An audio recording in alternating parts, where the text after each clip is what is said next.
There's a song I keep thinking of anytime I read through the 5th chapter of Galatians. It's one that goes like this. The introduction is one you might recognize.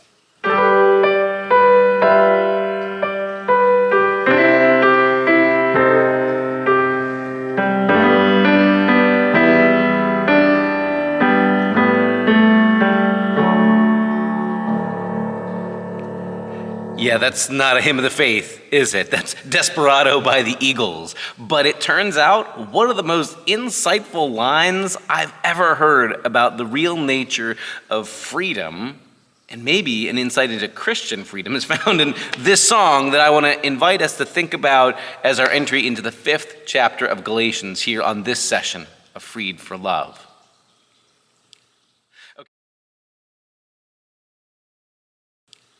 Okay, so maybe Don Henley and Glenn Fry didn't intend their song to be a commentary on Paul's letter to the Galatians, but if you know the song Desperado by the Eagles, you might know this line that comes up about midway through the song.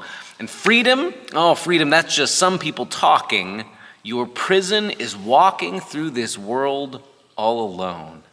You get the sense that the voice in the song is singing to somebody who is insisting on freedom. For them means you can't tell me what to do, and freedom means I'm cut off from other people because they don't have any ties or strings, and I'm not bound to what anybody else wants. I'm free. And of course, there's something in our culture that thinks about freedom in those terms. That freedom is, I'm untethered from everybody. You can't tell me what to do. I have no obligations or connections to anybody because I'm free. And yet, there's something obviously good about whatever freedom really is. So let's do a deeper dive into that, because it turns out that's exactly where Paul goes in the 5th chapter of Galatians. We just ended at the end of chapter 4 this sort of contrast Paul has had between the way of life where you are rigorously, almost slavishly bound to obeying the commandments and the individual instructions of the law, or the way of freedom that he sees in Christ. The way of Christ, Paul says, is about trusting a promise and not constantly worrying. You got to look over your shoulder to see if somebody's grading you or how well you're living up to somebody else's expectations. And on the other hand, if you are wedded to, I've got to justify myself by how well I follow the rules, whether it was the big commandments or the little picayune ones or the ritual moments, circumcision or the food laws, Paul says that way leads you to feel like you are trapped, like you are enslaved, like you are confined. Instead, Paul has said, live the way of freedom, the way that comes by trusting in God's promise through Christ. So that was sort of where things ended. But now you can sort of see Paul anticipating a reaction. Or Paul is saying, okay, we're called to live in freedom. And for Paul, that means the Christian community doesn't have to live within the strictures of somebody else's cookie cutter picture of what we're supposed to look like, how we're supposed to behave, right? Paul had said earlier, the Christian community is this free community of people that includes everybody across all demographic lines. There's no longer Jew and Greek anymore. There's no longer slave and free. There's no longer male and female. Instead, there's this new unity we find in Christ, where those old categories that the law had sort of boxed us into, we don't have to live within those constraints anymore. And of course, Paul has also pointed out that Abraham himself, the father of ancient Israel in the storytelling, wasn't brought into relationship with God because he was such a good rule follower. Abraham was pretty terrible at following rules, actually. And the commandments, most of the commandments, didn't even show up until centuries later in Israel's story. But instead, Abraham is brought into relationship with God by trusting a promise, which is this freeing way of life, Paul has said. But don't mishear that freedom, Paul says, as an excuse to do whatever you want and run roughshod over other people. The point of freedom isn't, you can't tell me what to do, you can't tread on me, I do whatever I want, I'm in charge of my life. Instead, the point of freedom is, now that I'm not worrying about measuring up to somebody else's expectations, now I don't have to fit in somebody else's box or worry that I'm doing good enough because I'm being graded, now I'm actually free to love other people around me, to care about other people around me. I'm made for relationship. In other words, a lot like the Eagles sing, if I'm just interested in freedom for freedom's sake, freedom for the sake of you can't tell me what to do, I'm my own boss, man, you're going to end up awfully lonely, right? Maybe your prison is walking through the world all alone.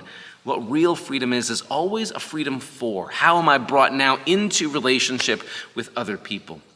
Our older brother in the faith, Martin Luther, wrote a famous treatise on Christian freedom that starts with two soundingly contradictory premises, but on which the whole Christian life is hung. He says, on the one hand, the Christian is the completely free Lord of all, master of all, and subject to none. And on the other hand, the Christian is the completely dutiful servant of all, subject to all. And both are true at the same time. In a sense, nobody else gets to tell me about my relationship with God. And then nobody else can add additional requirements or restrictions that I have to follow their wishes in order for God to love me. That's not how it works. God's promise is given to me through Christ. Nobody else gets to add on, oh, and you have to do 5 push-ups every day, or oh, you also have to vote this party agenda, or oh, you have to dress a certain way. Nobody else gets to add those things when God has already said, I'm beloved, I belong, I'm justified through trusting in the promise through Christ. On the other hand, Martin Luther says, my freedom means that I'm called to be a servant to all, to everybody. Paul says the same thing in Galatians 5. He says, okay, we're free in Christ, but don't let your freedom be a pretext for self-indulgence. Don't let it become just sort of it's all about me and you can't tell me what to do, but rather our freedom is meant to enable us to love other people. In other words, from a Christian vantage point, whatever freedom is really about is never simply freedom from. Like I'm free from you telling me what to do. You can't tell me what to do. I'm free from you. It's always a freedom for. Freedom for loving the neighbor, freedom for loving God, freedom for doing and being what we were meant to be. Keeping that straight allows us to keep the wisdom of the song Desperado in our mind. That if all I ever seek is a freedom in the sense of you can't tell me what to do, a negative freedom, nobody else gets to say anything to direct my life, or I don't have to have any connections to anybody, that's an awfully impoverished life. In the end, that feels awfully alone and sad and miserable. But the life that is lived for other people turns out to be really, really free and also really, really fulfilling because I'm finally using what my life was meant for.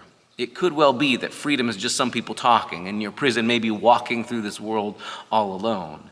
The letter to the Galatians reminds us we're meant for a different kind of freedom, something that is genuine and true, that isn't defined by how I'm cut off from other people, but how I'm invited back into relationship with other people without the constant worry about how well I measure up to somebody else's expectations. That's where we're headed in Galatians chapter 5 in this coming session as we take a look at where Paul's headed and how we understand Christian freedom both in the first century as Paul's dealing with the question of whether we can include Gentile Christians as Gentiles or if they had to stop being Gentile and become Jewish and then could believe in Jesus.